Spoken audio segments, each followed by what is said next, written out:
इस लड़की को एक अजीब चाबी मिली थी जो हमेशा एक ही दरवाजे की तरफ इशारा करती थी। एक दिन लड़की को शक हुआ कि दरवाजे के अंदर कुछ छुपा है। लिसा ने दरवाजे के फ्रेम को घिसा और सच में वहां एक कीहोल निकाल आया। उसने अपने पति से चाबी आजमाने को कहा। जैसे ही उसने चाबी घुमाई, लिसा डर के मारे सिहर गई।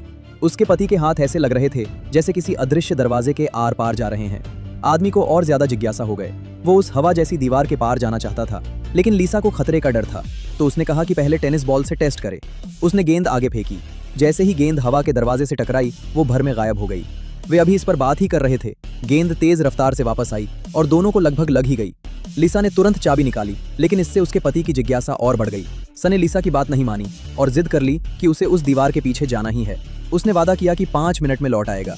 लिसा अपनी आंखों के सामने उसे गायब होते देखती रही। उसका मन घबराने लगा।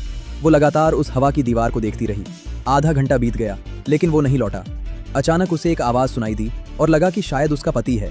उसने उसका नाम पुकारा, लेकिन कोई जवाब नहीं आया और इंतजार न कर पाने पर लिसा ने हिम्मत जुटाई और खुद आगे बढ़ी। उसने अपना ऊपरी शरीर दीवार के अंदर डाला। अगले ही पल वो डर के मारे सन्न रह गए। सामने खड़ी और बिल्कुल उसी जैसी दिख रही थी। दोनों एक दूसरे को देखकर घबरा गईं। घबराहट में लिसा से चाबी निकाल गई, लेकिन पति की याद आते ही उसने तुरंत फिर से चाबी लगा दी। 6 महीने बीत गए, उसका पति फिर भी वापस नहीं आया। लिसा अकेलेपन और डर में जीने लगी, अपने बच्चे को पूरा परिवार देने के लिए। उसने एक बार फिर चाबी निकाली और हाथ में चाकू लेकर दूसरी दुनिया में चली गई।